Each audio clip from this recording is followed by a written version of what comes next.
আসসালামু আলাইকুম। সপ্তম শ্রেণীর সুপ্রিয় শিক্ষার্থীরা, আজকের এই ভিডিওতে দেখব তোমাদের অনুশীলনী ১.২ ১৫ পৃষ্ঠায়। এটি আজকে আমরা এই ভিডিওতে সবগুলো প্রশ্নের সমাধান চেষ্টা করব। তোমরা যারা এখনো চ্যানেলটি সাবস্ক্রাইব করে নাই, চ্যানেলটি সাবস্ক্রাইব করে রাখবে। আর যারা সাবস্ক্রাইব করেছো তাদেরকে অসংখ্য ধন্যবাদ। প্রথমে দেখব আমরা তোমাদের এই ১। এখানে দেখো, এখানে প্রথমেই একটি সংখ্যা দেওয়া আছে, যে সংখ্যাতে বলা হয়েছে যে এর বর্গমূল কত। আমরা এভাবে দেখতে পারি যে এখানে তোমাদের ক, খ, গ, ঘ কোনটি সঠিক উত্তর হবে আমরা দেখে নিতে পারি। এখানে দেখো যে আমরা এভাবে দেখতে পারি, প্রথমে ৩৬১কে আমরা যদি রুট দিই, তাহলে এটির আমরা বর্গমূল করে ২৮৯কে আমরা লিখতে পারি ১৭ গুণন ১৭। তারপর আমরা ৩৬১কে লিখতে পারি ১৯ গুণন ১৯। তারপর আমরা যদি এই ১৭-এর উপরে পাওয়ার দেই ১৭, আর ১৯-এ আমরা যদি ১৯-এ এখানে স্কয়ার দেই, তাহলে আমরা এই মানটি পাই। এখন যদি আমরা এখানে রুট ওভার করি, এখানেও নিচে রুট ওভার দেই, তাহলে দেখো এই স্কয়ার এবং রুট ওভারে কাটা, স্কয়ার এবং রুট ওভারে কাটা, তাহলে থাকবে হচ্ছে ১৭ এবং ১৯। তাহলে আমাদের আনসারটি হবে কত? ১৭ এবং ১৯। এটি হবে আমাদের আনসার। তাহলে আমাদের উত্তরটি হবে খ। কিভাবে হলো তা আমরা দেখে নিলাম। তারপর আমরা দেখে নিব ২। দেখো ০, ১০ এবং ২৫ এর বর্গমূল কত? এখন যদি আমরা এই সংখ্যাটিকে, তোমরা যদি এই সংখ্যাটি সামনে রুট দিয়ে ক্যালকুলেটরে আমরা ক্লিক দিলেই এই আনসারটি আমরা পেয়ে যাব। আনসারটি হবে এটি গ।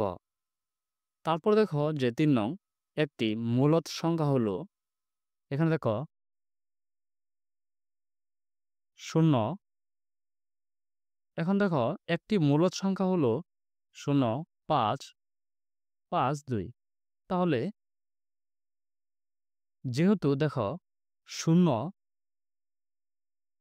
সহ সকল স্বাভাবিক সংখ্যা ও ভগ্নাংশ সংখ্যা হচ্ছে একটি মূলদ সংখ্যা, সেহেতু ০ এবং ৫ এবং হচ্ছে ৫২ হচ্ছে মূলদ সংখ্যা।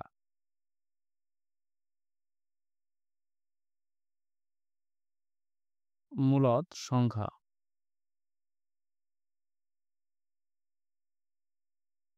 তাহলে উত্তরটি হবে এখানে তিনোটি, উত্তরটি সঠিক। তাহলে উত্তরটি হবে কোনটি? গ, এই তিনোটি সবগুলো। তারপর দেখি আমরা ৪ নং, একটি সংখ্যা ১০ হলে অপরটি কত? দেখো এখানে বলা হয়েছে যে একটি সংখ্যা ১০ হলে অপরটি কত? তার আগে আমরা এই দেখো এই উদ্দীপকটি দেখে নেই। দুটি ক্রমিক সংখ্যার বর্গের অন্তর হচ্ছে ১৯। এই তথ্য থেকে ৪ ও ৫ নং প্রশ্নের উত্তর দাও। এখন দেখো আমরা ৫ নম্বরটা, ৪ ও ৫ নম্বরটা দেখব। দুটি ক্রমিক সংখ্যার বর্গের অন্তর হচ্ছে ১৯। দেখো অন্তর মানে হচ্ছে পার্থক্য, আর পার্থক্য মানে হচ্ছে যে বিয়োগ করা। এটা হচ্ছে বিয়োগ করা। আমরা যদি এভাবে দেখি যে ১০, ১০, ১০ এর উপর যদি আমরা স্কয়ার দেই, তাহলে হবে ১০০। তাহলে হবে ১০০। তারপর এখানে যদি আমরা এই ১০০ থেকে এই ১৯ বিয়োগ করি, এই ১০০ থেকে যদি আমরা এই ১৯ বিয়োগ করি, তাহলে হবে ৮১। তাহলে হবে ৮১। এখন দেখো যে ৮১কে আমরা এভাবে লিখতে পারি, ৯ এর উপর স্কয়ার দিলে আমরা ৮১, এভাবে আমরা ৮১ লিখতে পারি। তাহলে আমাদের উত্তরটি হবে কত? যে ৯। তাহলে আমাদের উত্তরটি হবে এখানে ৯। এখন দেখো আমরা দেখে নিলাম ৪। তারপর দেখব আমরা ৫ নং, সংখ্যা দুটির বর্গের ক্ষেত্রফল কত? এখন এখানে বোঝানো হয়েছে যে সংখ্যা দুটির বর্গের ফল কত? তাহলে আমরা যদি এখানে ১০ লিখি, দেখো এটি মুছে ফেলি।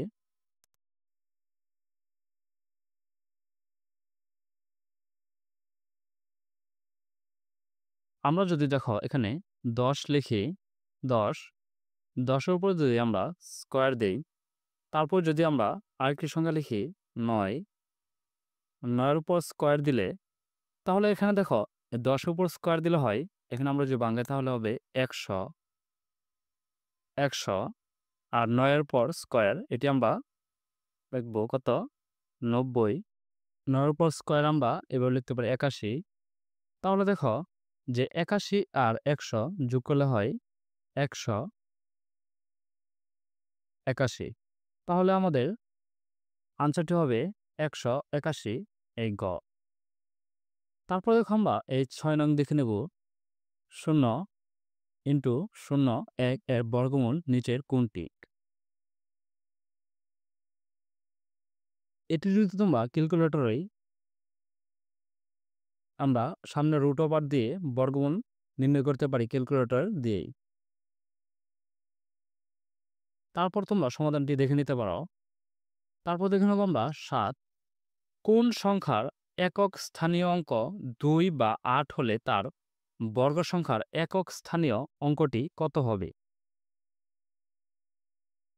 এখন দেখো যে একক স্থানীয় মান কোনটি, বা একক স্থানীয় অঙ্ক ২ বা ৮ হলে তার বর্গ সংখ্যার একক স্থানীয় অঙ্কটি হবে যে একক স্থানীয় মান কোনটি?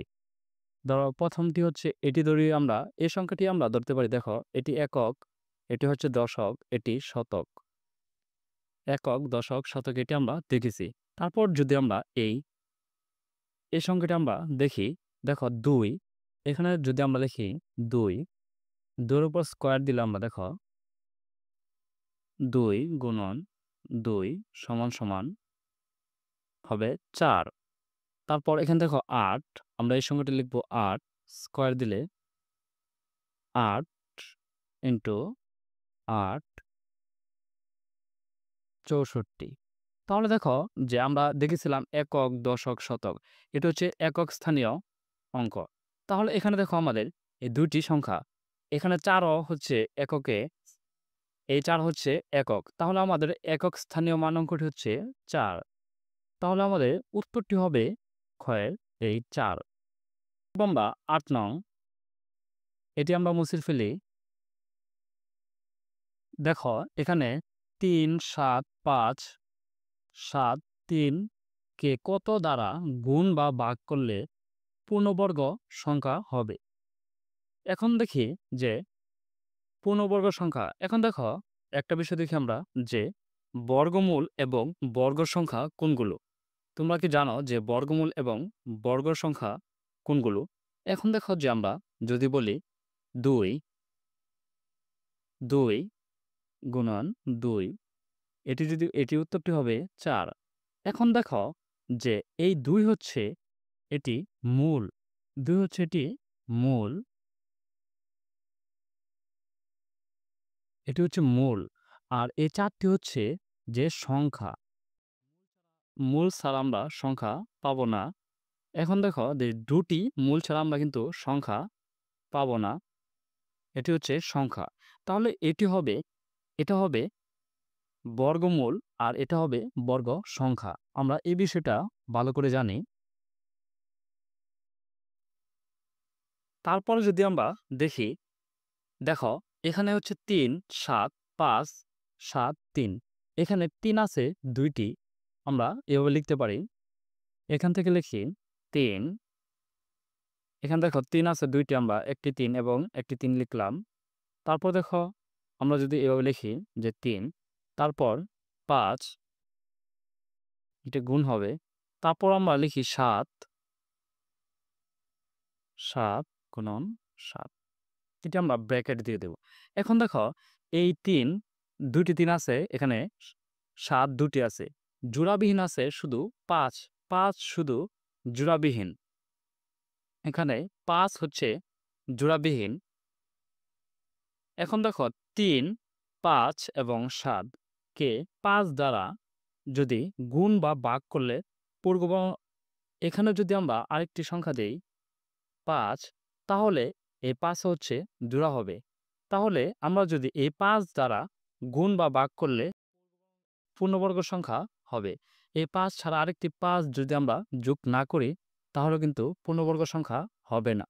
আমরা ঠিক বুঝে নিলাম যে আরেকটি সংখ্যা না থাকলে এটি পূর্ণবর্গ সংখ্যা হবে না। তাহলে আমাদের উত্তরটি হবে খ ৫।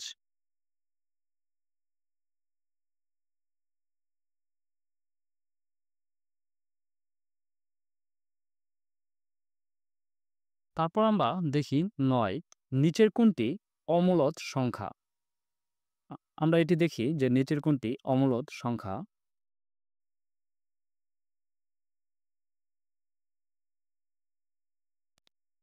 এখন দেখো যে পূর্ণবর্গ সংখ্যা নয়, যেহেতু ২ পূর্ণবর্গ সংখ্যা নয়, সেহেতু ২ একটি অমূলদ সংখ্যা। যেমন দেখো তোমরা কি পূর্ণবর্গ সংখ্যা চিনো যে পূর্ণবর্গ সংখ্যা কোনগুলো?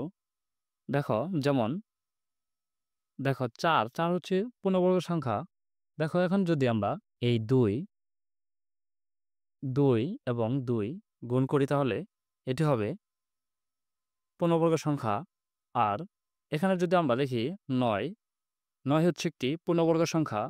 ৩ এবং ৩ গুণ করলে আমরা একটি সংখ্যা পাবো। আর এবং হচ্ছে এখানে যদি লিখি ৫, ৫ ৫ ২৫, এটি একটি পূর্ণবর্গ সংখ্যা। সেহেতু ২ হচ্ছে একটি অমূলদ সংখ্যা। ২ পূর্ণবর্গ সংখ্যা নয়, সেহেতু ২ হচ্ছে অমূলদ সংখ্যা। ২ একটি অমূলদ সংখ্যা। আমরা তোমাদের এই ৯ পর্যন্ত সমাধান দেখে নিলাম। আগামী ক্লাসে আমরা দেখব ১০ থেকে, এগুলো আমরা আগামী ক্লাসে সমাধান করব।